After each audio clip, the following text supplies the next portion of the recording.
செடிக்கு பூ பறிக்க வந்தாச்சு.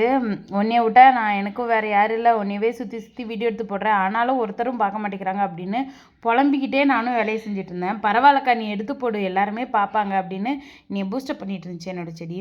ஆக்சுவலாக யூடியூப்பில் வந்து நம்ம கண்டென்ட் வந்து பெருசாக போகணும் அப்படின்னா அன்னைக்குள்ள ட்ரெண்டிங்கான டாபிக்ஸை தான் எடுத்து போடணும். நம்மளோட சேனல்லையுமே பார்த்தீங்கன்னா அமரன் மூவி கிளிப்ஸ் வந்து எடிட்டிங் பண்ணி போட்டிருந்தோம், நல்லா போயிருந்துச்சு. ஆனால் மக்களும் வந்து அதை ஓரியன்டாகவே வந்து ஃபுல்லாக எதிர்பார்க்குறாங்க. பட் நம்மளுக்கு வந்து அது மானிட்டேஷனில் ரொம்ப பிரச்சனை ஆகுது. இப்போது அதனால் சரின்னு சொல்லிட்டு நம்மளே வந்து நல்லா நேச்சுரலாக வீடியோ எடுத்து அதை எடிட்டிங் பண்ணி போட்டால் ஒரு பேரும் பார்க்க மாட்டேங்கிறாங்க. சரி விடுங்க, என்னதான் இப்போ ட்ரெண்டிங் டாபிக் அப்படின்னு பார்த்தோம்னா குடும்ப சண்டை. ஐயோ, குடும்ப சண்டைலாம் நான் போட மாட்டேப்பா அப்படின்னா அட்லீஸ்ட் நீங்கள் ஹஸ்பண்ட் அண்ட் ஒய்ஃபாவது சண்டை போடணும்னு சொல்கிறாங்க.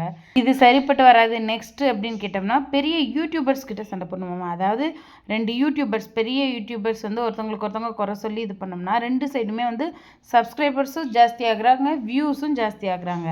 அதே மாதிரி தான் இப்போ ரீசெண்டாக கூட நடந்துச்சு 2 யூடியூபர்ஸோட சண்டை. அதில் வந்து ஒருத்தவங்க ஒரே நாள்லேயே மில்லியன் சப்ஸ்கிரைபர்ஸ் வந்து வாங்கினாங்க. உங்களுக்கு யாருன்னு தெரிஞ்சால் எனக்கு கமெண்ட்டில் சொல்லுங்கள். இல்லை வேறு ஆப்ஷன்னு கேட்டோம்னா நல்லா சாலை கட்டிட்டு டான்ஸ் ஆட சொல்கிறாங்க.